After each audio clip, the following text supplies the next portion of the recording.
welcome back. This is By the Book, and we're your married relationship coaches. I'm Sent. I'm Sil. And today we're talking about Married at First Sight, Season 15, Episode 10, Alexis and Justin.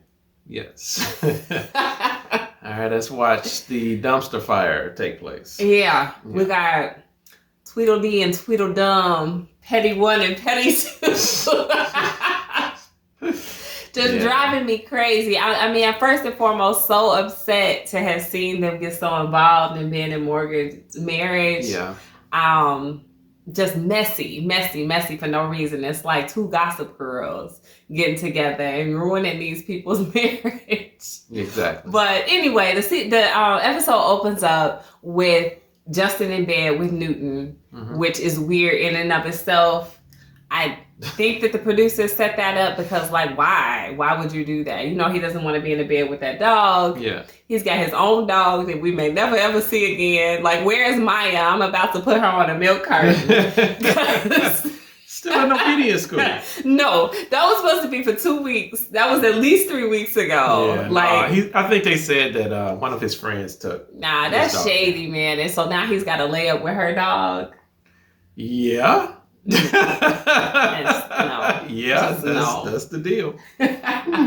So just as I alluded to, the next scene that we see Alexis and Justin a little bit it's got nothing to do with their own marriage. This was with Ben and Morgan. They're in Alexis and Justin's apartment. Ben is over there kind of probably trying to confront Alexis because she noticed she done started some mess in his marriage, and he's asking her what in the world she said. And Alexis is over there, hey girl, I'm over here, when Ben is FaceTiming with Morgan. Yeah. And I told him to come and talk to you. He should be talking to you about this stuff. Well, then why are you still talking to him and being messy? And why are you running back and telling her things if you're telling him to tell her? Yeah. You shouldn't be going back and telling her yourself. Exactly. Petty. Exactly. Hypocritical 101. Absolutely. Worry about yourself. That's what you need to do. You know, misery loving company. So her relationship with Justin is pretty bad right now, and she wanted to spread some of that dissatisfaction. That's all it was. Well, and it happened. It happened big time. And I think people are happy to see people doing worse than them. Yeah. Too. Yeah. Unfortunately. Anyway, next scene we see kind of a parallel scene. We see Justin's brother and him sitting down and talking. And we see Alexis sitting down with one of her friends over drinks. So Justin is telling his brother that marriage is challenging and that apparently he has these emotional outbursts that either he didn't know or recognize, and now he does. And it's funny that he said that because it read to me as if it was some information that Alexis was feeding to him. Yeah. Like, babe, you just have these emotional outbursts, and in those moments, I don't know what to do. She always comes off very condescending when she like puts on her therapist's hat and talks to him like he's a child. It's kind of frustrating and irritating to me to watch, but he bought into it. And he's regurgitating what I think it is that she fed to him. Yeah. And he's kind of explaining that that's when she gets frustrated with him. Yeah. So that's been a big challenge for them. Did you get anything else out of that scene? Well, yeah. I mean, you do see him get frustrated, especially in a group setting. And he starts trying to explain himself. He tries to defend himself. And so he just begins to become very wordy. Now, I don't think that that's an emotional outburst. Yeah. But I do agree with you. It does look like, Alexis is the puppet master, kind of like feeding that in. Yeah. Yeah, I definitely wouldn't label it as outbursts from what we've been able to see him do. Yeah. It looks like word vomit. But it doesn't look like he's having like these explosions of emotion. When you think of an outburst, I think you think of something that has much more of a negative connotation than him just coming to tears about something. We see his tears all the time. Just his tears are all over the place. Yes. But I don't see him frequently like screaming and yelling and just like going nuts. Yeah. Yeah. So I don't know if I would label it that way, but that's how Alexis has labeled it, and thereby that's what it is. Justin is labeling it as well. Yeah, Alexis is writing a narrative, and And Justin is just a bystander in this story. That's all it is. Yeah. So Alexis sits with her friend. She says that the marriage has been an emotional roller coaster. She kind of said that she's losing her drive for the marriage and that Justin's not able to self-regulate. So this is another term another one, yeah. that she's thrown at us and expects us to just accept for what it is. Yeah. Most adults have the ability to self-regulate. That's how they function in the world. Yeah. So because I guess he is emotional, she takes that as, or she says that is him not self-regulating, and that her regulation for him then is her telling him, hey, I see you're getting upset. You need to take a step back. Yeah. It just comes off real condescending. Yes. It rubs the wrong way, It does. I think. And if she said that to him, then it probably rubbed him the wrong way too. Yes, of course. I mean, she's talking to, no matter what you think about or how you feel about Justin, he's a grown man.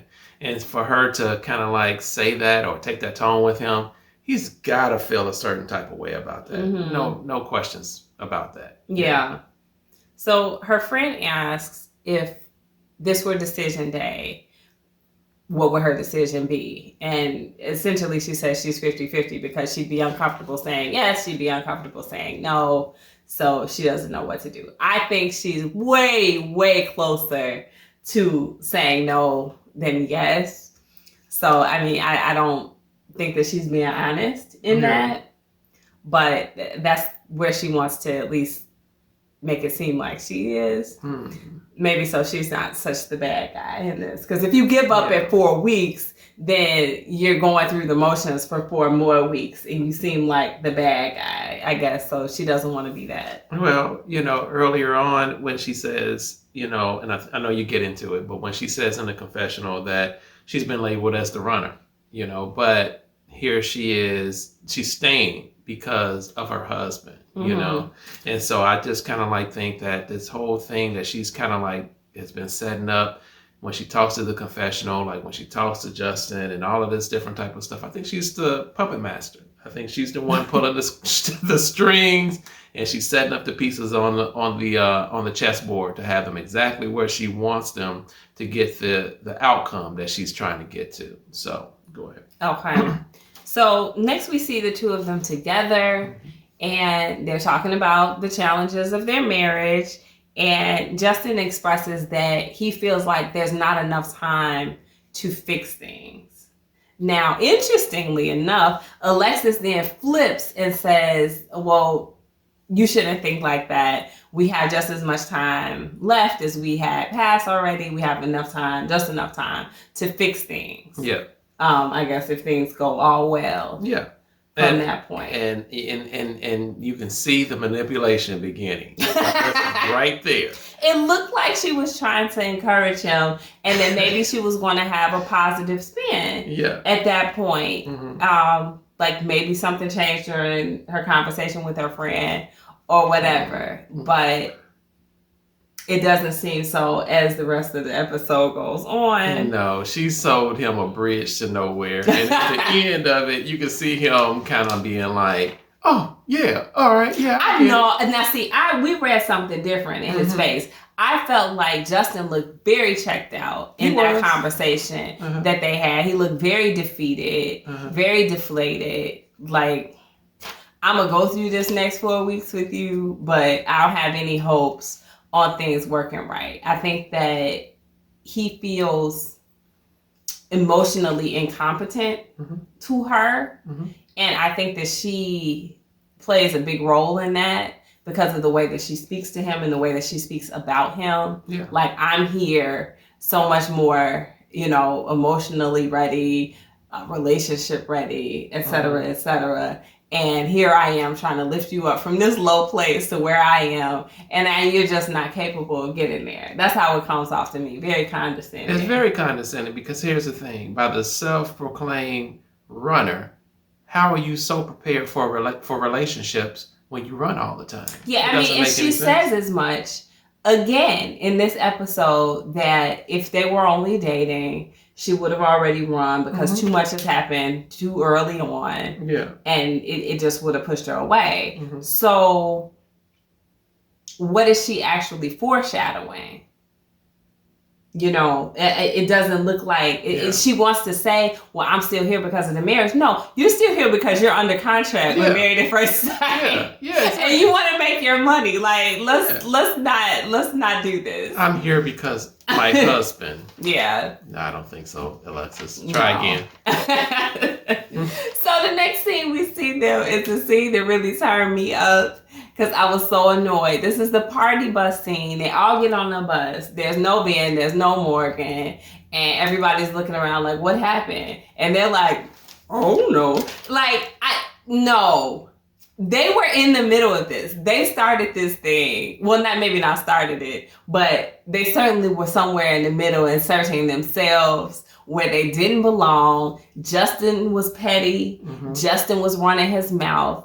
Justin was putting people on speakerphone. Like, where do they do that? Remember we used to do that when we were young? We would set up one of our friends and we was like, kids. Yeah. You would put somebody on three-way and the other person didn't know so they could talk trash. Yeah. Like, that's what he's doing. Like, are you serious? Yeah. You're putting her in a position to have Alexis hear her business. And by her, I mean Morgan. You put Morgan in position, have Alexis hear her business, and then do what she wants to do with it. Now she can manipulate it however she wants to. She can give it to you out of context. She can badmouth Bihn. She can do all these things without Bihn knowing about it. And then when it comes back to Bihn, it blows up in his face. That's their fault. Yeah. Alexis and Justin both need to own that. And for them to sit back and pretend like, oh, well, I don't know what happened. I just know she said she's not coming. I would have flipped that bus over. That was too much for me. So they all get to the group dinner. Yes. All the couples are there except obviously Bihn and Morgan. And that's where you know what hits the fan. Yeah.